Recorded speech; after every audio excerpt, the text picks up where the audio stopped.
donc je vais me dépêcher de donner la parole à dernier orateur de la matinée, qui est l'incarnation vivante de ce que nous essayons de faire ici, puisque donc Jérémy Naïm a été professeur de classe préparatoire avant de rejoindre l'université. Donc voilà, c'est un trait d'union incarné. Et donc je lui donne la parole pour une communication qui s'appelle le propre de l'œuvre, n'est-ce pas? Et donc à toi. Merci Alain. Tout le monde m'entend bien? Ah, c'est parfait, super. Alors, avant toute chose, évidemment, j'aimerais remercier les organisateurs, Alain Vaillant et Agathe Novak-Le-Chevalier, de cette proposition d'intervenir, et ça me permet de retrouver un public que j'ai toujours beaucoup aimé, le public des classes préparatoires. Donc merci d'être là si nombreux. Le titre que je vous propose pour mon exposé, le propre de l'œuvre, peut vous paraître ambitieux, il l'est à certains égards, et il laisse entendre que dans les prochaines minutes que l'on va passer ensemble, je révélerai en quelque sorte la vérité de l'œuvre d'art, la vérité de l'œuvre littéraire, ce qui distingue par exemple une œuvre d'une lampe. Alors il sera bien question de lampe, vous allez le voir dans mon exposé, sans doute trop longtemps d'ailleurs, mais en fait mon propos sera un peu moins téméraire. Je veux réfléchir surtout au sens de la question du propre de l'œuvre, à ce que cela implique comme geste critique et ce que cela exclut. Et donc, je vais jouer pendant les 30-35 minutes de mon exposé le jeu du théoricien, c'est-à-dire le jeu du trouble fait. Il ne faut pas imaginer une applicabilité directe dans une dissertation de ce que je vais dire, mais plutôt une réflexion à partir de concepts. Vous allez voir comment les choses vont se faire.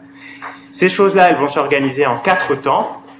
Dans les 2 premiers, je vais développer une espèce de petite fable théorique, a priori très éloignée de mon sujet, mais dans les 2 derniers, j'appliquerai certaines des conclusions de cette fable à la littérature, au roman, et en partie à Madame Bovary pour un petit morceau de la communication. Bon. Mais pour commencer, donc, la fable, et vous voyez ici ce formidable tableau de William Turner, et cette première partie d'une suspension lumineuse. Donc fable, c'est ainsi que j'ai proposé d'appeler ce propos préliminaire, un peu long peut-être, parce que vous allez voir, il ne sera pas question pour commencer de votre corpus, il ne sera pas question non plus du genre romanesque, et en fait en réalité il ne sera même pas question de littérature. La première chose dont je vais parler, c'est d'une lampe, d'une suspension lumineuse qui a été dessinée par Constance Guisset, c'est une designeuse contemporaine qui a été commercialisée sous le nom de Vertigo. Et c'est un modèle qui a connu un très grand succès depuis sa commercialisation en 2004, de sorte que je suis sûr que vous l'ayez déjà vu accroché sans le savoir, dans une boutique, dans un restaurant. Et voilà à quoi elle ressemble. Alors, vous pouvez prendre quelques instants pour la regarder, je n'aurai pas l'occasion de remontrer l'image tout à l'heure. Je précise par ailleurs que je ne connais ni la petite fille ni la jeune femme qui sont là, hein, sur publicité commerciale, qui est mise en avant par la créatrice. Enfin, ceci dit, ces gens-là ont tout de même un intérêt au-delà de leur valeur disons, de clients idéaux, c'est qu'ils nous permettent d'apprivoiser l'échelle de la suspension lumineuse. Parce que vous pouvez voir que si on peut mettre une petite fille sous la lampe, c'est qu'a priori elle est grande. Hein, et elle occupe un certain espace et ça va avoir une importance pour nous tout à l'heure. Alors, cette suspension, on pourrait la décrire dans des termes assez précis, et je vous propose de passer immédiatement à une description textuelle de cette lampe, de cette suspension, et je vous demande d'accorder le plus d'attention possible à ce texte un peu long que j'affiche, que je vais découper tout à l'heure, parce que ce texte est absolument capital pour le propos que je vais tenir aujourd'hui. J'en fais la lecture, on regarde ensemble, et de toute façon, on va le décomposer de manière à rendre sa compréhension la plus évidente possible. Je sais bien que lire sur un écran dans un amphi, c'est pas ce qui est le plus évident. La suspension Vertigo est originale en ce qu'elle est composée d'une structure ronde et ondulée, l'ensemble manifestant un aspect aéré. Un abat-jour de forme conique et évasée est fixé au milieu de la suspension. Des rubans formant des tiges sont disposés en rayons de la partie inférieure de l'abat-jour central vers l'extérieur de la suspension. La disposition en rayons des rubans crée un ajout qui, lorsque la suspension est allumée, engendre de subtils jeux d'ombre et de lumière. Elle prend la forme d'un 8, lorsqu'elle est regardée de profil, du fait de l'ondulation de l'armature extérieure. Elle constitue une véritable sculpture lumineuse et son design rappelle celui d'une capeline. Sa forme sinusoïdale et son volume lui confèrent un style aérien. Bon, il me semble qu'on a affaire, et vous ne me contredirez pas là-dessus, à une description remarquablement précise. On le voit par exemple par le recours au vocabulaire technique et géométrique que je vous mets en rouge pour que l'effet d'affichage soit plus fort. Vous voyez cette structure ronde et ondulée, vous voyez cet abat-jour de forme conique évasée, vous voyez ces rubans qui forment des tiges, cette forme sinusoïdale, et puis j'insiste sur le fait que chaque élément est situé dans l'espace même de l'objet, ça a une certaine importance. Vous voyez en rouge à nouveau le milieu de la suspension qui est évoqué, la partie inférieure de l'abat-jour qui est disposée vers l'extérieur, etc. Bon, il s'agit de rendre compte évidemment avec cette description de la constitution interne de la suspension et pour tout dire de la somme de travail exigée par sa conception. Parce que plus sont développées les propriétés internes de cet objet, et plus sa simplicité apparente s'efface devant la complexité de son agencement. Mais dans le même temps, vous voyez bien que cette description ne se contente pas de remettre en perspective, disons, cette somme de travail exigée. On va dire que la description est aussi attentive à l'effet que produit la suspension lumineuse. Alors que l'usage ordinaire d'une lampe est éclairé, j'espère que je ne vous apprends rien, celle-ci a un usage supplémentaire que l'on pourrait appeler esthétique. C'est ce qui ressort à nouveau des quelques mots que je mets en rouge, et vous le voyez ici sur la nouvelle image, ce ne sont évidemment pas les mêmes. Dans ces mots rouges, on voit bien que la description insiste sur l'aspect aéré, sur le style aérien, sur les subtils jeux d'ombre et de lumière qui sont produits par cette suspension. Vous voyez également que comme un tableau anamorphique, la suspension change d'apparence. Si vous la regardez de profil, elle prend la forme d'un 8 à ce moment-là, de sorte qu'il n'est pas impossible, et c'est l'avant-dernière phrase de cette description qui le dit, de considérer cette suspension lumineuse comme une véritable sculpture lumineuse. C'est en cela que l'on peut dire que cette suspension est originale. Quand une suspension ordinaire éclaire votre salon, la suspension vertigo éclaire et émeut à la fois, vous donne les frissons d'une belle sculpture. Bon.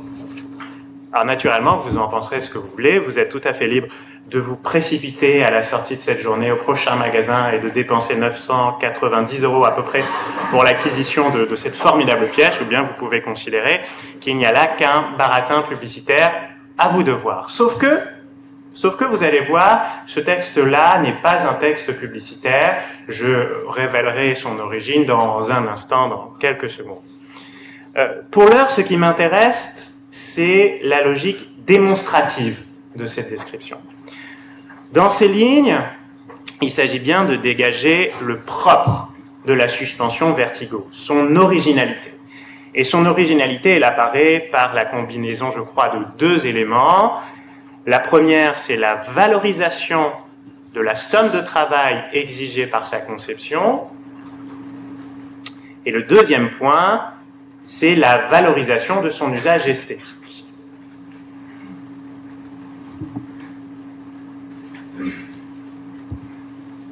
J'en arrive à ma deuxième partie que j'ai intitulée « Valeur d'échange et valeur d'usage ». Vous avez le titre sur le PowerPoint. Et il est temps désormais de lever le voile sur l'origine de cette description.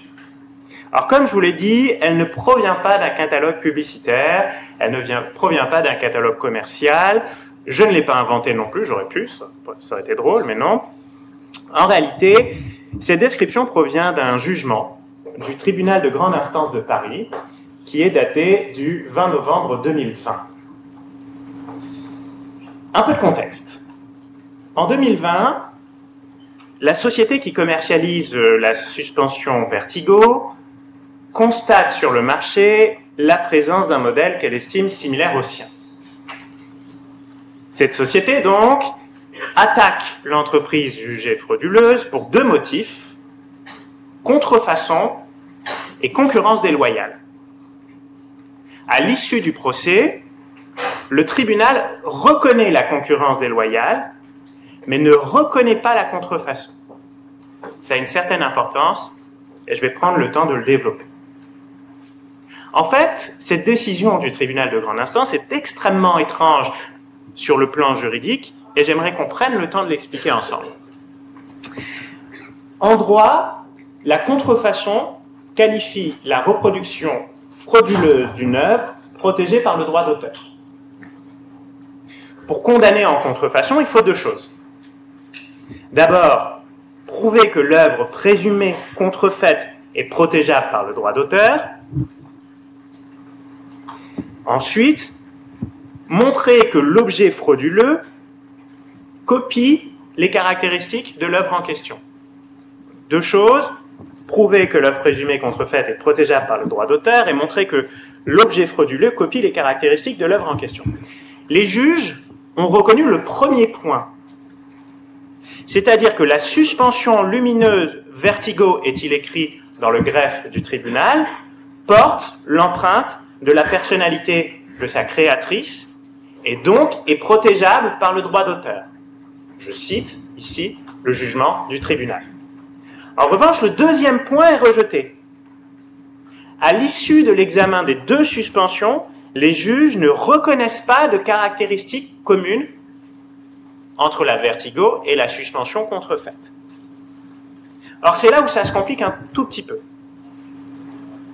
Les juges ont reconnu la concurrence déloyale, c'est-à-dire qu'ils admettent que la seconde entreprise a bénéficié du succès de la première pour commercialiser leur suspension.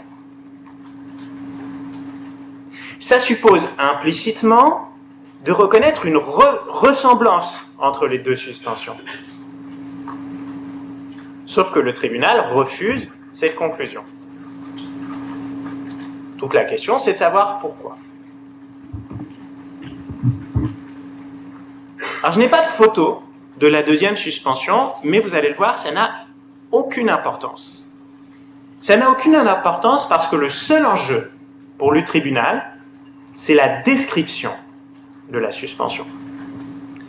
En droit français, il appartient au créateur de dire quelles sont les caractéristiques spécifiques d'une œuvre à protéger. C'est ce que fait la plaignante avec ses avocats. Et c'est la description que vous avez lue tout à l'heure. La première description que j'ai affichée, si je dis première, c'est qu'il va y en avoir une deuxième dans un instant. La première description que j'ai affichée, c'est donc le texte écrit par la plaignante et par ses avocats pour justifier l'originalité de la suspension Vertigo. Sauf que le tribunal de grande instance, dans son jugement, ne retient pas cette description faite par la plaignante et par ses avocats. Elle lui en substitue une autre, qui est formulée par les juges eux-mêmes et que je vous laisse découvrir. Donc on a à nouveau un long texte, à nouveau je vais essayer de le découper pour qu'il soit le plus lisible possible, mais je vais commencer par en faire la lecture in extenso. La suspension Vertigo est composée d'une structure ronde, rigide mais ondulée, à partir de laquelle sont tirés une multitude de rubans souples qui se rejoignent pour habiller en son centre la structure entourant la douille et son ampoule. Malgré les contraintes techniques propres à ce type de luminaire, la plaignante est parvenue à créer un ensemble tout à la fois imposant par son envergure, 140 à 200 cm, et aérien par sa conception tout en légèreté, qui permet à la suspension de s'animer dès qu'un mouvement d'air se forme à proximité. Cette suspension évoque également, par ses dimensions généreuses, une cabane dont elle emprunte le nom dans plusieurs publications, sous laquelle on aimera se réfugier. Alors cette description, vous le voyez, est un petit peu différente de la première. Alors on retrouve quelques éléments formels que j'ai mis en rouge sur cette nouvelle slide qui s'affiche derrière moi. Vous voyez la structure ronde et rigide, les rubans souples qui s'étendent. Vous voyez également la mention de la taille qui a une certaine importance, je vais y revenir dans un instant. Mais il me semble que ce qui est le plus développé, c'est ce qui apparaît dans cette nouvelle slide que j'affiche, c'est l'effet produit par la suspension. Son caractère imposant, aérien, on l'avait déjà dans la première description, sa conception tout en légèreté, et puis surtout, cette impression d'une lampe conçue comme une cabane. Ça a une importance. Dans les deux descriptions, la lampe n'a pas la même valeur. Les économistes, vous le savez, distinguent deux types de valeurs. La valeur d'échange et la valeur d'usage. La valeur d'échange correspond à la valeur d'un bien au regard de son échange futur. En théorie, pour la calculer, on se fonde sur la quantité de travail nécessaire à la production de chaque bien. Donc si par exemple, il vous faut 4 heures pour fabriquer une table, cette table est échangeable contre un bien qui a demandé à peu près 4 heures de travail. Par exemple, 2 chaises. Je ne sais pas si c'est vrai, mais enfin, ça n'a pas beaucoup d'importance. Quant à la valeur d'usage, elle désigne la valeur apportée par l'utilisation d'un bien. Et cette valeur est souvent décorrélée de la valeur d'échange. L'eau, par exemple, c'est un exemple classique de manuel. L'eau, par exemple, a une forte valeur d'usage. Elle permet de vous maintenir en vie, comme le café.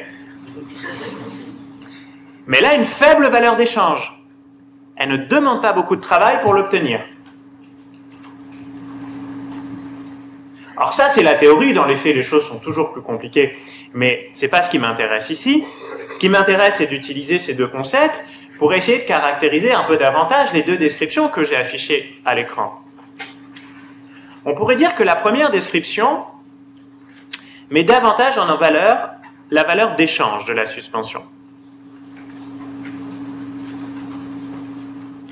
Elle insiste sur les propriétés internes de la lampe,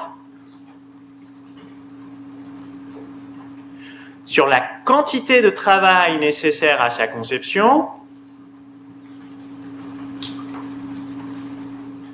et donc en réalité sur sa forte valeur sur le marché. Dans la deuxième description, c'est plutôt la valeur d'usage qui est mise en avant. La suspension n'y est pas qu'un simple luminaire, elle a aussi un usage esthétique. Alors ça, on l'avait vu dans la première, mais j'y reviendrai.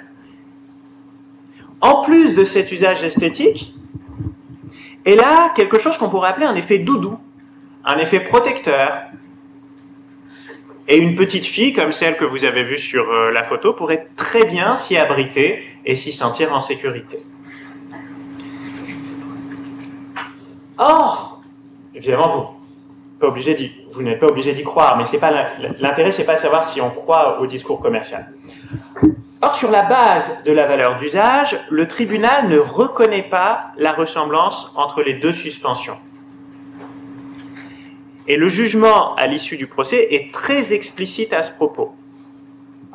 La suspension vertigo, et là je cite le jugement donné par le tribunal, que je n'ai pas affiché sur le PowerPoint, la suspension vertigo donne une impression de liberté, alors que la suspension frauduleuse, parce qu'elle a des barreaux métalliques, donne une impression d'enfermement. La suspension vertigo fait penser à une cabane à cause de sa taille généreuse, 140 à 200 cm. La seconde suspension, non, parce que beaucoup plus modeste. Le tribunal en conclut que puisque les deux suspensions ne produisent pas le même effet, qu'elles n'appellent pas le même usage, les deux suspensions ne sont pas ressemblantes.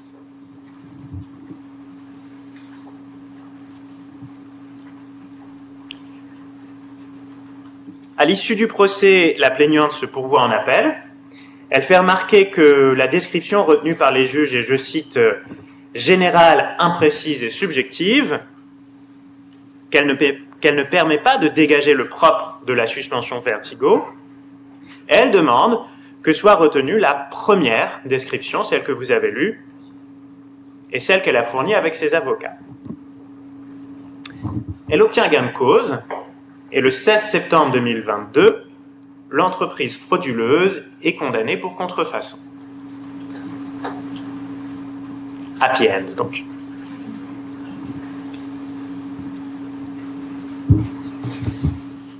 La morale de cette histoire, j'en arrive à ma troisième partie où je vais commencer à raccorder les choses avec la littérature. Et vous voyez ici à l'écran une illustration célèbre d'Eugène Sapec, la Joconde fumant la pipe. La morale de cette histoire, si on accepte d'y voir quelque chose comme une fable, c'est comme ça que je vous l'ai présenté, pourrait tenir en une formule. Au regard du tribunal, et j'insiste sur cette formule, la valeur d'usage est moins spécifiant que la valeur d'échange. Au regard du tribunal, la valeur d'usage est moins spécifiant que la valeur d'échange. Si l'on veut déterminer le propre d'une œuvre, mieux vaut parier sur ses caractéristiques internes que sur ses effets.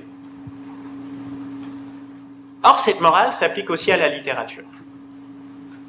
Et dans les deux parties à venir, j'aimerais montrer deux conséquences de cette morale sur notre manière d'aborder les œuvres littéraires. Première conséquence, celle que je vais développer donc dans cette troisième partie, l'originalité d'une œuvre s'apprécie au regard d'une comparaison implicite avec d'autres œuvres. L'originalité d'une œuvre s'apprécie au regard d'une comparaison implicite avec d'autres œuvres. En fait, c'est l'implication du caractère spécifiant de la valeur d'échange. Si la valeur d'échange désigne la valeur d'un bien comparé à un autre, alors le propre de l'œuvre, caractérisé par cette valeur, désigne la spécificité de cette œuvre en regard d'une autre. Alors, si les passages les plus abstraits sont moins compris, on pourra y revenir tout à l'heure, l'application sera plus claire, je crois. Alors ceux qui ont suivi le mieux me diront c'est peut-être évident, mais c'est pas si sûr. La sensibilité à l'original, vous le savez, est relativement récente dans les arts et la littérature. Dans un petit opuscule qui a fait date, Roland Mortier, dont vous voyez un portrait ici, a montré qu'avant le XVIIIe siècle, le mot original était péjoratif. Vous pouvez vous référer au petit opuscule qu'il a fait paraître en 1982, l'originalité, une nouvelle catégorie esthétique au siècle des Lumières. C'est une thèse qui est très connue, qui a été très utilisée. Une œuvre originale voudrait dire une œuvre étrange, bizarre, avant le XVIIIe siècle. Et le changement de valeur de l'adjectif s'expliquerait par de très nombreux facteurs culturels. J'en cite quelques-uns, mais ils ne sont pas exclusifs, ni exhaustifs. La montée du sentiment de l'individualité, l'incarnation plus grande de la figure de l'auteur, la naissance de l'esthétique, etc. Tous ces facteurs et bien d'autres concourent à faire émerger au cours du siècle, au cours du XVIIIe, une sensibilité nouvelle à ce qui est singulier et donc une valorisation nouvelle de l'original. On a pu dire après cela que cette valorisation de l'original entraînait les écrivains dans une course à la nouveauté. Sur la foi de quelques formules de Baudelaire ou de Rimbaud, l'écrivain du XIXe et du XXe siècle est devenu celui qui doit se singulariser à tout prix, qui doit créer une forme d'œuvre qui n'existait pas auparavant. Alors, que certains auteurs aient pu penser de cette façon, assurément. Mais il me semble qu'il ne faut pas aller plus loin que ce constat, ou en tout cas faire preuve de prudence. Parce que dire que certains veulent faire du nouveau en littérature et attester cette nouveauté en question, ce n'est pas tout à fait la même chose. Cette historicisation de la nouveauté qui consisterait à dire qu'à partir de la sensibilité nouvelle à l'original, on créerait du nouveau, supposerait que les écrivains d'Ancien Régime, parce qu'ils imitent, ne créeraient jamais rien de neuf. Évidemment, ça ne tient pas. En fait, il faut comprendre cette valorisation nouvelle de l'originalité au cours du XVIIIe siècle comme l'apparition d'une sensibilité nouvelle à ce qui est singulier dans l'œuvre artistique, l'œuvre littéraire. Disons, après ce changement, les lecteurs, les critiques, l'ensemble du champ littéraire apprennent à se rendre sensibles à ce qui, dans une œuvre, fait distinction. À ce qui, dans une œuvre, est original. Le regard lecteur apprend à voir le propre de l'œuvre. Seulement pour voir le propre, encore faut-il le nommer. Et je reviens un instant au procès que j'évoquais pour commencer. Pourquoi, lors du premier procès, la ressemblance entre les deux œuvres n'est pas reconnue par les juges? Parce qu'ils ne possèdent pas le langage suffisant pour les comparer. Dans la description par l'usage, la suspension se disperse en une multitude d'effets qui rend impossible toute comparaison. Pour une meilleure évaluation des différences et des ressemblances, il faut revenir à la structure interne de la suspension, à l'agencement des différents éléments qui la constituent. En fait, la valorisation de l'originalité au XVIIIe pose exactement le même problème à la littérature. Pour apprécier l'originalité d'une œuvre, il faut un langage comparatif. Sauf que ce langage, il émerge lentement, très progressivement dans l'histoire européenne. L'histoire traditionnelle qu'on en donne, c'est de dire que il apparaît d'abord en Russie dans les années 1910-1920, et puis il trouve une certaine vigueur en France dans les années 1960-1980. Les choses sont sans doute un petit peu plus compliquées, mais ce qui est certain dans cette histoire, c'est que le chef-d'œuvre absolu de ce langage, c'est un livre que vous connaissez au moins directement, c'est Figure 3 de Gérard Genette, dont vous voyez peut-être pour la première fois le portrait au tableau. Alors c'est le portrait dans son grand âge, forcément, mais un très joli portrait où on voit la clarté éblouissante de son regard. Alors, Figure 3, c'est ce livre à cause duquel, ou grâce auquel, c'est vous qui choisirez, lorsque vous étudiez un récit, vous portez attention aux focalisations, aux analepses, aux narrateurs hétérodiégétiques. J'ai entendu parler de récits enchâssés tout à l'heure, ça vaut le coup également de ramener ça à Gérard Genette. Or, ce langage n'a pas beaucoup d'ancienneté quand Genette l'emploie, et l'essentiel des concepts du livre sont de son invention. Le but de Genette, c'est, à partir de la recherche du temps perdu de Proust, de faire émerger certains éléments, et là je cite Genette, certains éléments universels ou du moins transindividuels du récit. Et ces éléments universels ou transindividuels du récit, en fait, sont les catégories que vous connaissez, que je viens de citer, les différents types de narrateurs, les différents types de focalisation, etc. Or, à l'issue de son ouvrage, Genette s'excuse auprès de son lecteur. Dans un texte qui s'appelle L'après-propos, Genette est quelqu'un qui a toujours beaucoup d'humour et un sens de la distinction, et dans un texte qui s'appelle L'après-propos, il s'excuse d'avoir accordé trop d'attention à ce qui est déviant dans l'œuvre de Proust. Voici ce qu'il dit, et j'affiche la citation à l'écran. Cette valorisation systématique de l'originalité et de la novation a peut-être quelque chose de naïf et somme toute d'encore romantique, mais nul aujourd'hui n'y peut échapper tout à fait. Sauf que cette valorisation, pour moi, n'est pas une déviation, elle est induite par la démarche même qui est celle de Genette. Dès lors que l'on abstrait d'une œuvre des propriétés formelles présumées existantes dans d'autres œuvres, on induit un geste comparatif. Le langage des propriétés de l'œuvre ne peut s'énoncer qu'en vue d'une comparaison future. Ce langage inscrit l'œuvre dans une bibliothèque universelle où tous les livres seraient au même rayon et tous les livres seraient comparables entre eux. Ce langage, en fait, permet de poser un vaste système d'équivalence qui, sur le marché de la littérature, permet de déterminer des valeurs. plus l'œuvre est complexe dans sa structure, plus elle est valorisée. Souvenez-vous de ces cours, et j'en ai fait moi-même, où on arrivait à la conclusion que la complexité extraordinaire du texte que vous aviez sous les yeux est le signe de sa grande qualité. L'œuvre la plus complexe est donc l'œuvre la plus valorisée, et l'on peut désormais étudier les différentes manières dont s'incarne le narrateur dans deux romans. Le langage de la propriété, le langage des propriétés, c'est la lunette inventée pour comparer deux œuvres entre elles et déterminer le propre de chacune d'elles.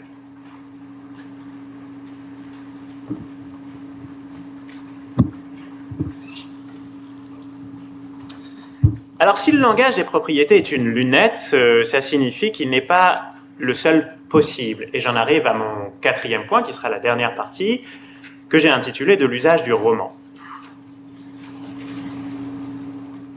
En regardant le propre de l'œuvre, en s'intéressant à ses propriétés internes, on néglige d'autres aspects de l'œuvre. Lesquels?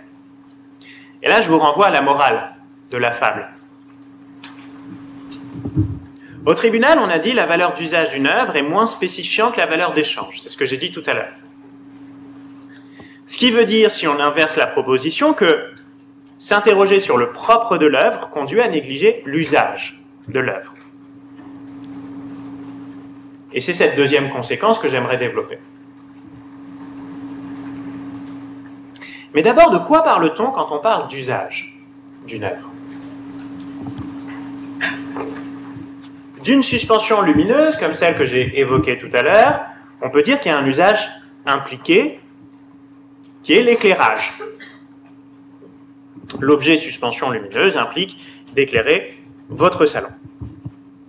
Mais l'objet a des usages non impliqués qui sont plus ou moins permis et qui prendront plus ou moins la forme d'un détournement. Imaginons si vous utilisez votre suspension lumineuse pour faire des tractions, ce que je ne recommande pas au passage. Après tout, pourquoi pas? Si votre suspension est suffisamment attachée, j'imagine que c'est possible. Enfin, vérifiez tout de même qu'elle est bien fixée. Entre l'usage impliqué et l'usage non impliqué, vous avez une quantité d'intermédiaires qui existent. L'usage esthétique, par exemple, dépend de plusieurs paramètres. On peut penser qu'il est fortement impliqué par la suspension vertigo du fait de ses choix de conception. Il est probable que ce soit moins impliqué par un luminaire Ikea premier prix. En revanche, on peut imaginer qu'un décorateur malin saura utiliser ce luminaire premier prix, en particulier l'une des touches de couleur du luminaire, pour, je sais pas, faire un jeu de contraste à l'échelle de la décoration d'intérieur. Vous voyez, aujourd'hui, on apprend plein de choses, y compris comment décorer votre salon. Or, au tribunal, tout est fait pour restreindre la valeur d'usage de la suspension. D'abord, la fonction d'éclairage n'est pas évoquée. Pour une raison qui est évidente, c'est que ce serait trop peu spécifiant pour le procès en cours. Et lorsque l'usage de la suspension comme cabane est évoqué, ça ne suffit pas pour marquer la ressemblance entre les œuvres. Le seul usage retenu, c'est l'usage esthétique. Seul l'usage esthétique pourrait marquer le propre de l'œuvre. Alors cette conclusion est vraie aussi pour la littérature. La sensibilité nouvelle à l'original que j'ai décrite rapidement tout à l'heure a conduit à restreindre les usages impliqués des œuvres et notamment à les restreindre à leur usage esthétique. On le voit bien à travers l'histoire du roman, une certaine histoire du roman qui peut se raconter. On insiste souvent sur les grands projets monumentaux du XIXe siècle, la comédie humaine, le cycle des Rougon-Macquart, en les présentant comme des architectures d'une grande complexité, etc. Et c'est très juste, évidemment, de les présenter comme ça. On oublie souvent, ou en tout cas, une certaine histoire le néglige, que ce sont aussi des œuvres de divertissement qui sont parues dans la presse, qui n'ont pas du tout l'achèvement qu'on leur donne a posteriori, et on a tendance à valoriser d'abord à travers eux la spécificité d'une vision du monde. C'est sans doute le discours le plus doxique, le plus proche de la doxa que vous ayez entendu sur Flaubert. Flaubert, c'est l'auteur d'un livre sur rien, celui qui peut passer une journée sur une seule phrase, et qui apparaîtrait en quelque sorte comme le temps fort de cette esthétisation du roman. Mais la question que vous pourriez vous poser, et que je pose pour vous puisque c'est moi qui ai le micro, c'est existe-t-il seulement d'autres usages d'un roman que l'usage esthétique? Partons d'un exemple. En 1891, un journaliste parisien fait paraître dans une revue mondaine un article intitulé « La bibliothèque amie ». Je vous ai donné son nom, plutôt son pseudonyme sur l'écran. Je vous ai mis le titre de l'article et les références, et j'ai un petit peu triché parce qu'en réalité, la couverture que j'ai donnée a 30 ans d'avance par rapport à la date de l'article, mais j'ai la trouvé plus jolie. Mais c'est bien le même journal. Dans cet article, La bibliothèque amie, ce journaliste, ce chroniqueur mondain, Stampf, explique à ses lectrices qu'il veut les aider à reprendre possession de leur bibliothèque en personnalisant leurs livres d'une manière inimitable. Et donc, Stampf recommande à ses lectrices, il ne s'adresse qu'aux femmes ici, de décorer le livre, de l'augmenter par des illustrations, des mots manuscrits, de manière à le rendre absolument unique. Et il donne un exemple à partir d'un livre, d'un roman qu'il prend au hasard, dit-il, c'est Madame Bovary. Or, je vous donne un échantillon de ce que des recommandations faites par Stampf, mais vous pouvez trouver l'article sur Gallica en cherchant un petit peu. J'en fais la lecture, vous avez les choses qui s'affichent à l'écran. Avez-vous une amie qui ressemble à Emma? Vite, sa photographie entre les pages 28 et 29. Le volume que j'emploie pour ce petit travail est celui de l'édition définitive. Entre les pages 46 et 47, la scène de Paul et Virginie, dont a rêvé Emma. Vous voyez, formidable coïncidence. Pas du tout fait exprès. Si vous aimez bien, mais là, bien, très bien, tout à fait bien votre mari, invitez-le à mettre un baiser d'abord sur votre épaule, ensuite au premier tiers de la page 67. Peut-être un jour vous plaira-t-il de l'y rechercher, quoique cela apparaisse invraisemblable, mais le divorce attend de surprise. Et vous avez une page entière de cela. Alors, tout ça est très joueur, évidemment partiellement ironique, mais pas totalement. Stampf, l'auteur de la chronique, joue sur un goût de la collection qui est extrêmement répandu à la fin du XIXe siècle. La seule question qui se pose, en fait, serait de savoir en quoi cette transformation du roman de Flaubert en une espèce de colifichet mondain a encore à voir avec Flaubert. Après tout, de tout livre et de tout objet, on peut dire et faire n'importe quoi. Or, précisément, cette question réflexe constitue, à mon sens, le biais principal de l'interrogation sur le propre de l'œuvre. Au nom des propriétés de l'œuvre, au nom de sa singularité, on néglige la masse des usages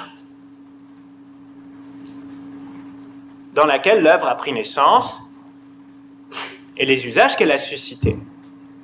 Après tout, si Stampf prend pour exemple Madame Bovary, ce n'est pas par hasard, c'est un poème de l'adultère, comme il le rappelle dans sa chronique.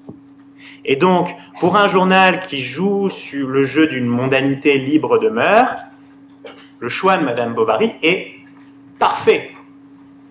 Madame Bovary permet ce type de détournement. De fait, on oublie que le roman au XIXe siècle, avant d'être un objet esthétique, est un objet du quotidien.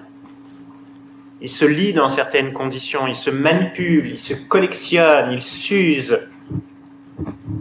Emma, quand elle lit, et je fais référence évidemment à Madame Bovary, Emma, quand elle lit toujours de façon incarnée.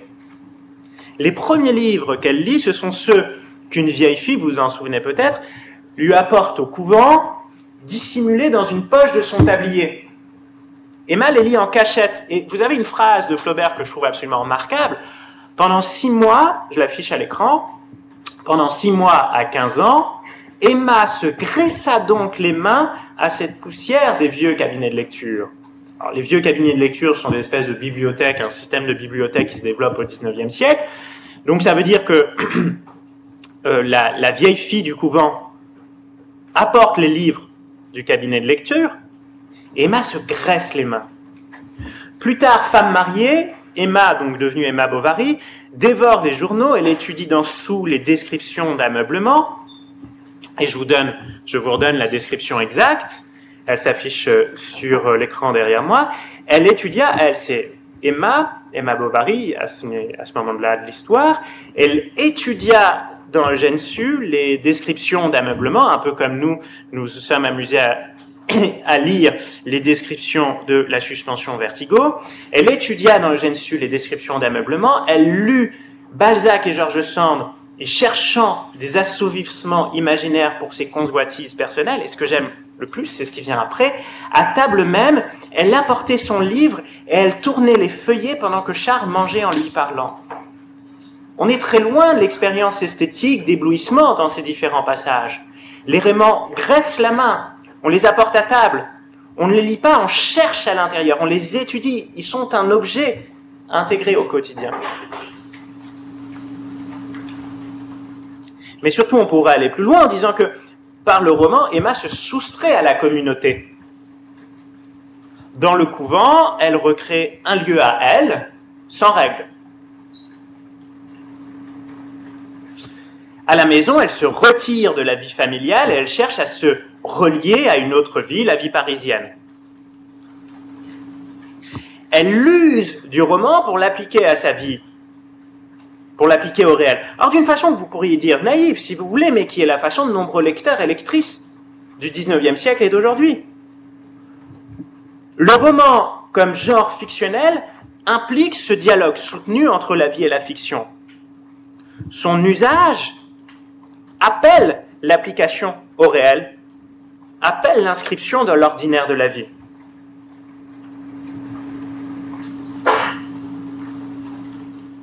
Mais alors, que deviennent les propriétés de l'œuvre dont je parlais tout à l'heure? Je prendrai un dernier exemple.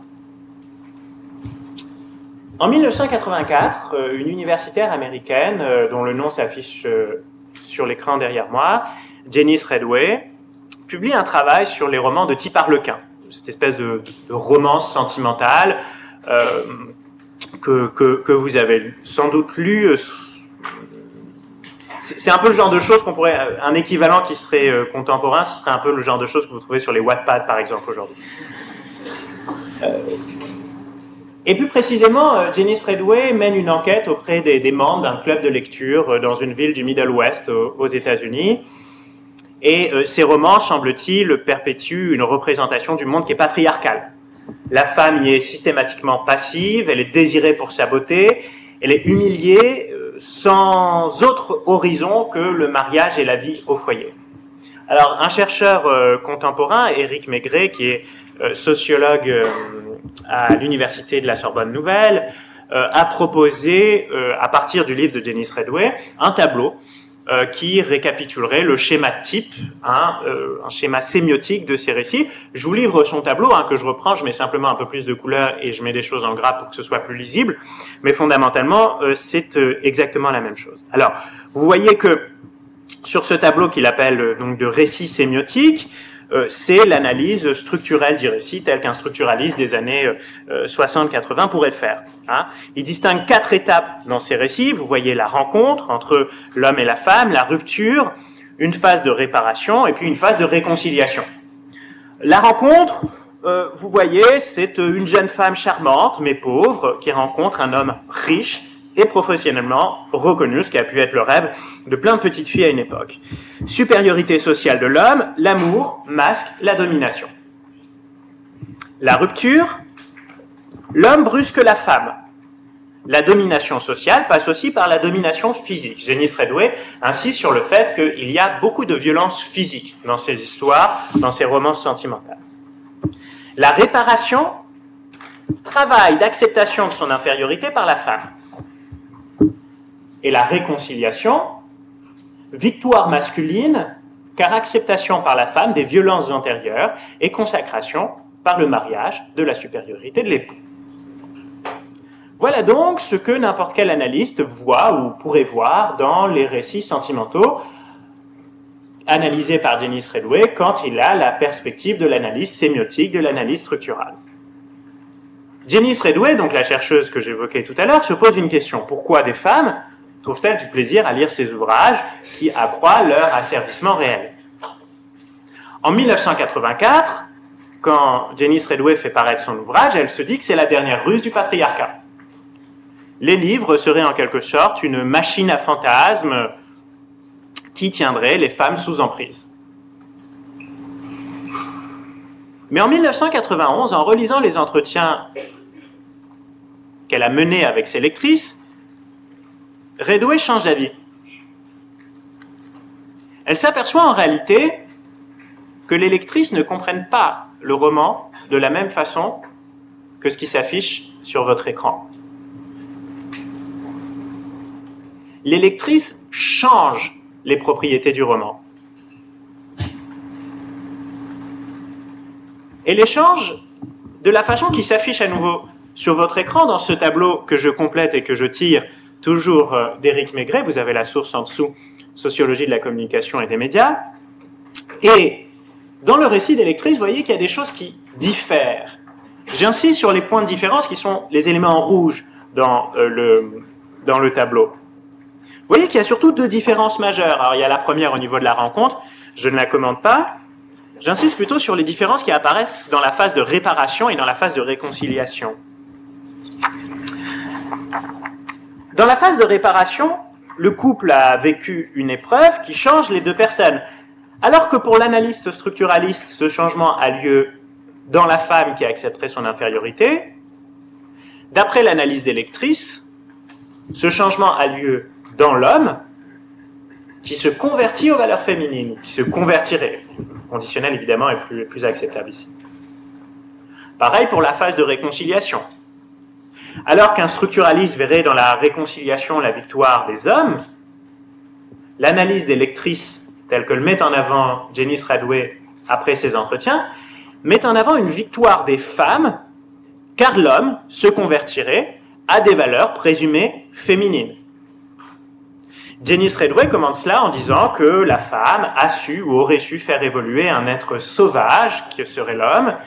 Elle a su féminiser un héros masculin, comme en attestent les larmes, les déclarations d'amour tendre de la fin du roman. Alors lisez Paul et Virginie avec cette lunette, vous allez voir, c'est très très étrange.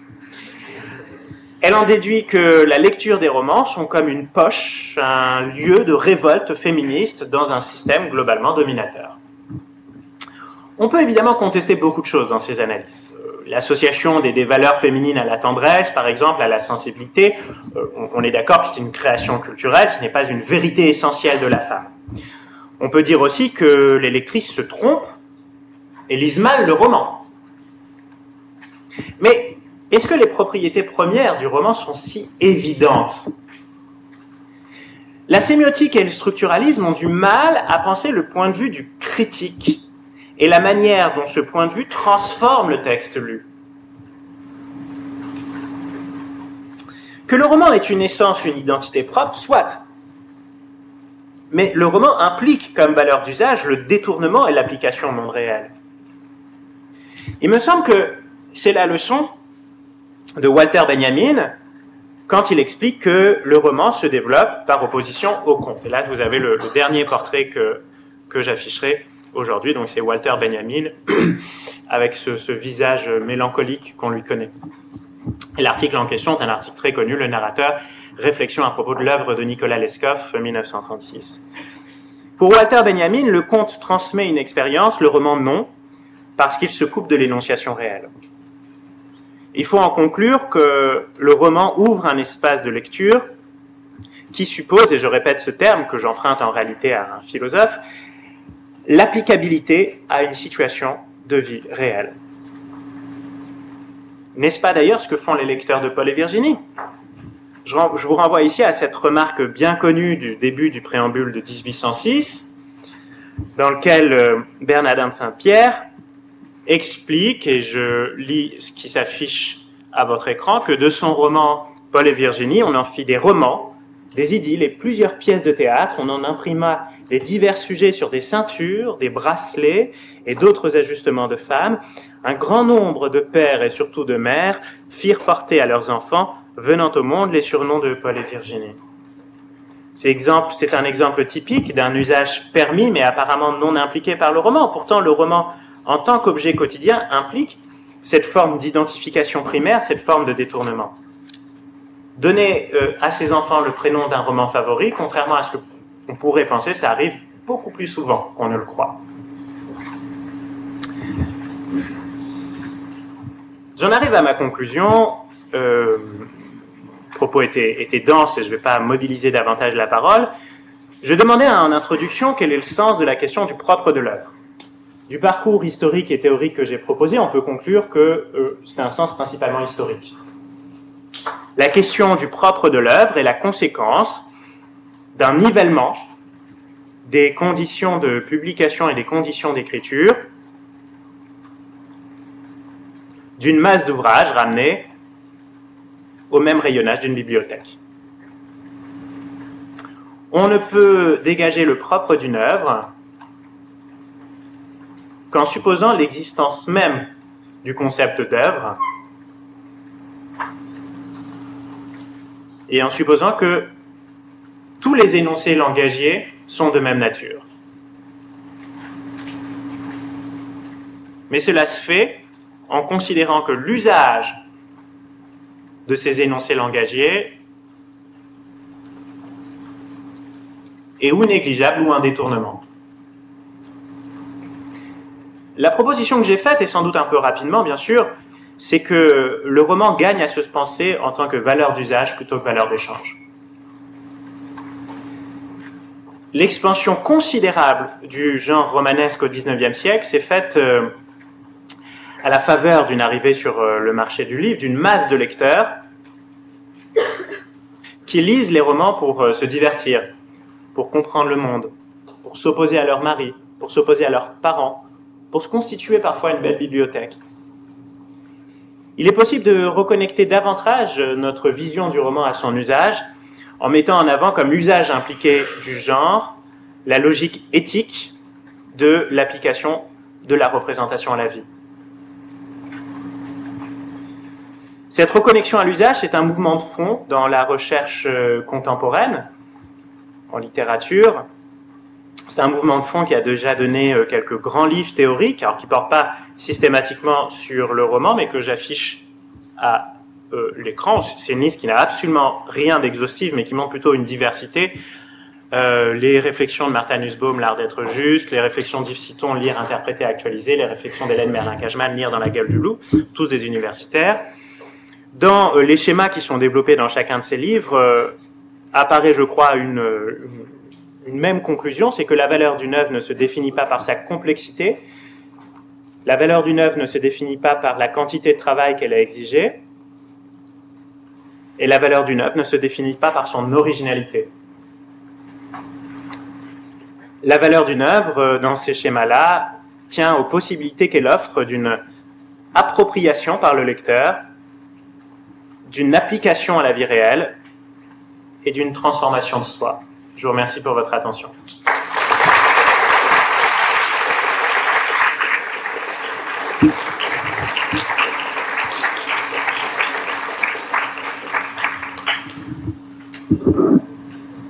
Est-ce qu'il y a des... Je remercie d'abord l'orateur de cette réflexion théorique qui va peut-être susciter des questions, des silences méditatifs peut-être.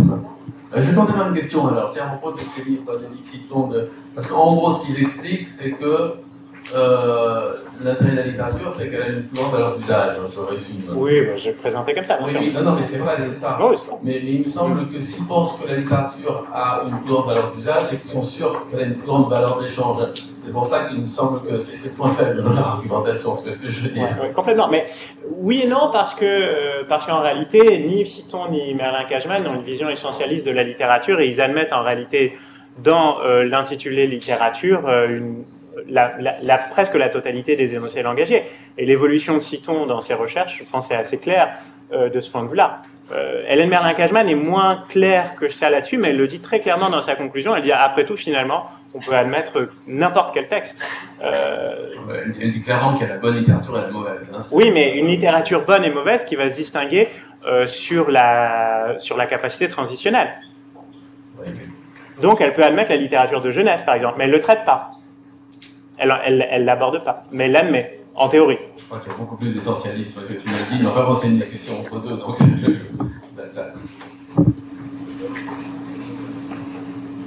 donc, oui, j'arrive pour le micro.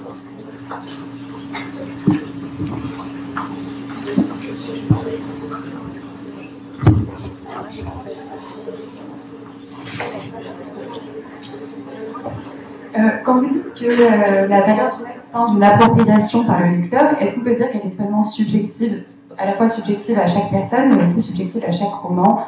Et est-ce qu'on peut parler d'une valeur du roman, ou est-ce que c'est toujours la valeur d'un roman en tant que...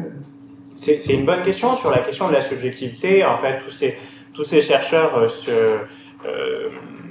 essayent de trouver une piste de sortie pour éviter de transformer toute lecture en acte subjectiviste. Alors l'une des réponses, elle a été abordée, elle a été proposée par un universitaire américain qui s'appelle Stanley Fish et qui explique qu'en réalité le lecteur ne lit jamais subjectivement, il lit de façon communautaire. L'apport de Stanley Fish à la réflexion, c'est la notion de communauté interprétative et Stanley Fish explique qu'on lit toujours à partir d'une communauté interprétative qui peut être celle de la classe, son exemple favori, mais qui peut être aussi celle d'un groupe de lecture. Donc, est-ce que, par exemple, un groupe de lecture composé exclusivement de femmes qui s'échappent le dimanche après-midi de la dureté du foyer pour se retrouver entre elles n'est pas une communauté interprétative qui permet d'échapper à la subjectivité? Si, probablement, dans la lecture qu'on en proposera. Et ensuite, est-ce que la valeur du roman, c'est la deuxième question, en fait, en réalité, c'est la question même de l'exposé. Est-ce qu'on peut considérer que c'est encore le roman qui a une valeur? Les choses sont pas si claires, sans doute parce que dans la proposition théorique que je fais, je schématise un petit peu pour la rendre plus lisible aussi. Il n'y a pas de bonne réponse à vous apporter, si n'est que, par exemple, pour quelqu'un comme Hélène Merlin-Cashman, la valeur d'une œuvre, alors même si Alain est pas tout à fait d'accord avec moi, mais la valeur d'une œuvre dépend de la capacité d'une œuvre à réveiller, disons, des choses chez un lecteur. Je simplifie à l'excès pour que ça puisse être court. J'arrive, j'apporte le micro. J'ai mon côté Hermès.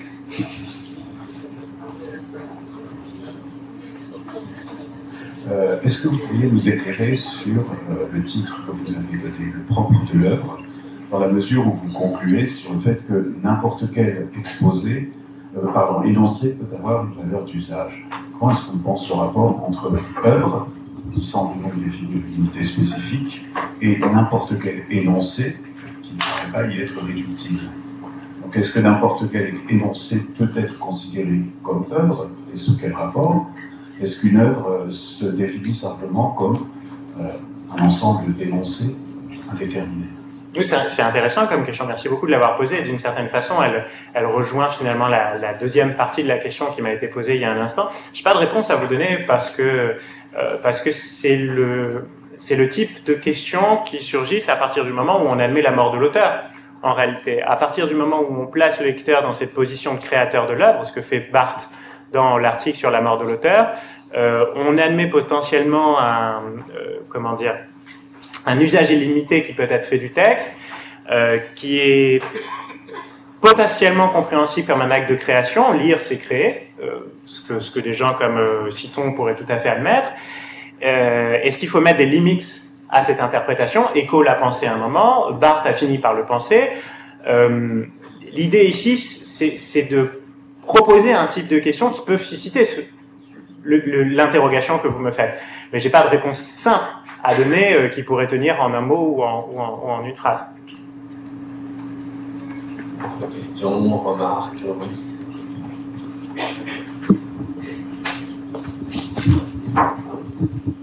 Quand vous parlez de communauté interprétative, vous aviez évoqué donc l'exemple d'une communauté, de la communauté de femmes comme décrit dans l'exemple que vous avez pris, mais est-ce qu'on peut considérer comme communauté aussi l'ensemble d'éléments contextuels relatifs à la vie du lecteur, par exemple, sans forcément que la lecture soit une activité collective?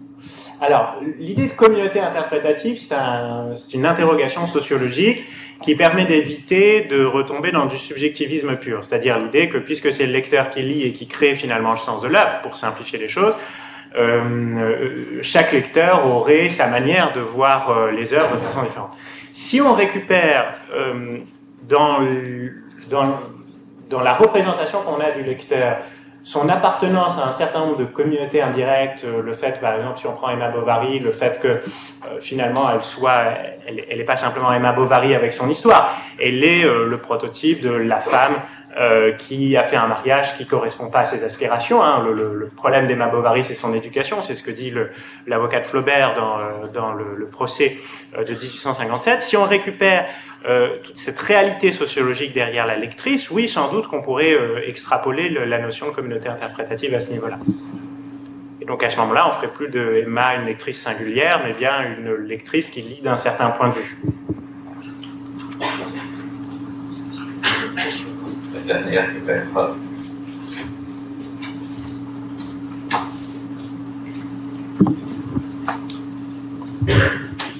Pour revenir à la valeur d'appropriation de l'œuvre, pourquoi elle est autant critiquée, pourquoi elle est autant décriée, à l'exemple de Paul et Virginie, dont on a fait un usage assez scolaire et qu'on considère que beaucoup considèrent comme de la mauvaise littérature, justement, dont vous avez parlé, et le fait aussi de reprendre les images de Paul et Virginie pour en faire des assiettes, des peintures, etc. Pourquoi justement cette possibilité d'appropriation offerte par l'œuvre est-elle autant critiquée? C'est une bonne question. Il y a beaucoup de chercheurs et chercheuses qui en fait ont essayé de trouver une réponse à cette question qui pourrait tenir à un élément très simple, c'est la massification de la littérature. Au XIXe siècle, la littérature devient par le fait de la presse, un énoncé langagier de masse. C'est-à-dire qu'un certain nombre de lecteurs qui auparavant étaient exclus des possibilités qu'offrait la lecture se sont retrouvés à devenir lecteurs. Et donc le livre, et plutôt le journal, est devenu un objet du quotidien visible. Les gens, pour vous donner un exemple, à la fin du XIXe siècle, on sait que les femmes, par exemple, découpent les feuilletons dans les journaux. Les feuilletons sont les bas des pages des journaux où sont publiés les romans. Elles découpent les pages des journaux, elles les relient avec du fil de mauvaise qualité et puis elles se les passent entre voisines.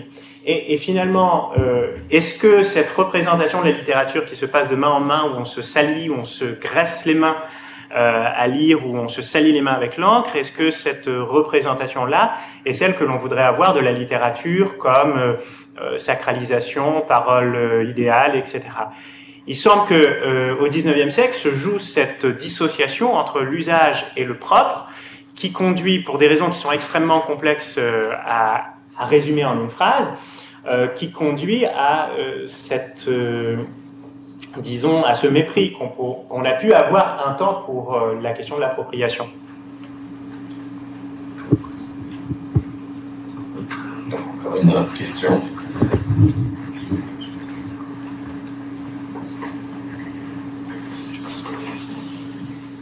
Oui, moi j'avais une question. Donc, je reprenais votre exemple de Emax glace les mains. Là, je pense en filigrane à Jouve, mais est-ce que vous ne mettez en avant qu'une seule valeur d'usage de la littérature, la seule valeur d'usage de la littérature? Parce que par exemple, je peux lire Paul et Virginie en le lisant uniquement autour d'une valeur d'usage qui serait d'y trouver une histoire amoureuse, et sans m'intéresser à la valeur d'échange dont vous avez parlé avant, qui serait la complexité, qui est pourtant là et pourtant une propriété de l'œuvre. Je comprends votre question et là encore, je suis vraiment désolé, mais je ne sais pas comment y répondre simplement. Je ne sais même pas comment y répondre dans la mesure où le gouffre qui s'ouvre lorsqu'on accepte la valeur d'usage, c'est de dire finalement on ne va pas chercher les propriétés formelles de l'œuvre. Et Alain, pour commencer, je crois, la présentation que tu as fait de la journée, a dit si la littérature a du sens en tant qu'objet de recherche, c'est la question de la façon dont on l'enseigne. Et la question qui se pose en déplaçant valeur d'échange et valeur d'usage, c'est fondamentalement la question de ce qu'on accepte comme exercice d'application possible pour analyser une œuvre littéraire. Si on veut faire une explication de texte et déterminer le sens d'une œuvre, à ce moment-là, on est dans la valeur d'échange, on cherche les propriétés. Est-ce qu'il existe des exercices? Moi, je pense que oui, mais c'est pas forcément le lieu de les développer. Et est-ce qu'il existe des façons d'intégrer la valeur d'usage, disons, comme angle d'attaque méthodique et sérieux de la littérature? Oui, probablement. Mais à ce moment-là, je réponds de biais à votre question, j'en suis désolé, qui appelle des développements toujours trop longs.